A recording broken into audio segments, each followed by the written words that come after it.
আসসালামু আলাইকুম ভিউয়ার্স, আশা করছি সবাই ভালো আছেন। তো আমার বোনের অপারেশন আজকে ছিল। তো সেটা আল্লাহর রহমতে কমপ্লিট হয়ে গিয়েছে। তো সুস্থ আছে সবার দোয়াতে। তো আল্লাহ ওর উপর দিয়ে অনেক বড় একটা বিপদ কেটে গেল। আমরা মেয়েরা সাধারণত বিয়ের পর পর হয়ে যাই, মা বাবার জন্য কিছুই করতে পারি না, তাদের জন্য কোনো দায়িত্বই পালন করতে পারি না। পরের বাসা থেকে বের না হতে দিলে কোথাও যাওয়া যায় না। তো সবসময় যে সবটা ভালোভাবে কাটে তেমনটা না। তো আমার বোনকে দেখতে যেতে পারিনি, সেটা অনেক কারণ ছিল।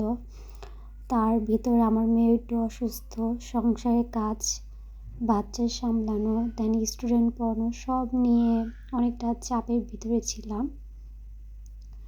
তো যেদিন অপারেশন ছিল সেদিন এগুলোই রান্না করেছি, কোনো মতো রান্না বান্না। ওই দিনই আবার আমার মেয়ে অসুস্থ ছিল, ওর নিয়ে হসপিটালে দৌড়াদৌড়ি করেছি। তো সব কিছু মিলিয়ে অনেক ঝামেলার উপরে ছিলাম। গত 15 দিন ভিডিও দিতে পারিনি, কারণ ফোনটা আমার কাছে ছিল না। একটা আমি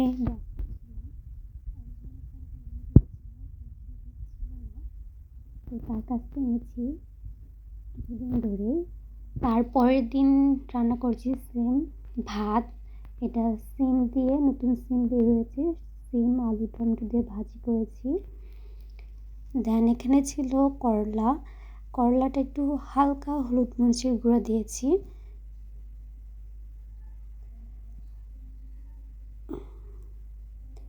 এরপর করেছিলাম মাছ বোনাটা, সেটা মাংসর মতো করে করেছিলাম আদা রসুন দারচিনি এলাচি দিয়ে। খেতে খুবই মজা ছিল। এটা হচ্ছে পাঙ্গাস মাছ ভুনা। তারপরের দিন এটা হচ্ছে রবিবার, এই যে কালকে রবিবার, এদিনে রান্না করেছিলাম ধুন্দল টমেটো আলু দিয়ে কই মাছ। খুবই মজা ছিল। অনেকে এভাবে খান না, খেয়ে দেখতে পারেন। আমার কাছে খুবই ভালো লেগেছে কই মাছ দিয়ে ধুন্দলের তরকারি। সাথে ছিল বেগুন ভাজা। বেগুন ভাজাটাও খুব মজা ছিল।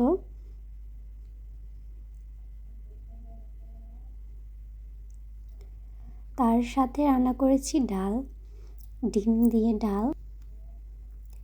আমার মেয়ের পেটে একটু সমস্যা, ইনফেকশন ধরা পড়েছে। তো সবাই একটু দোয়া করবেন যাতে বাচ্চা মানুষ তাড়াতাড়ি সুস্থ হয়ে যায়। আর সাদা ভাত।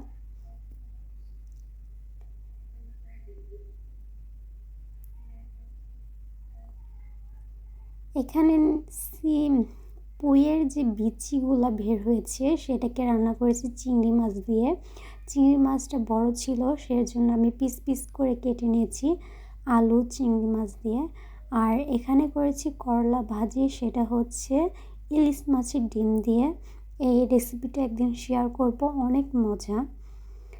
সবাই ভালো থাকবেন।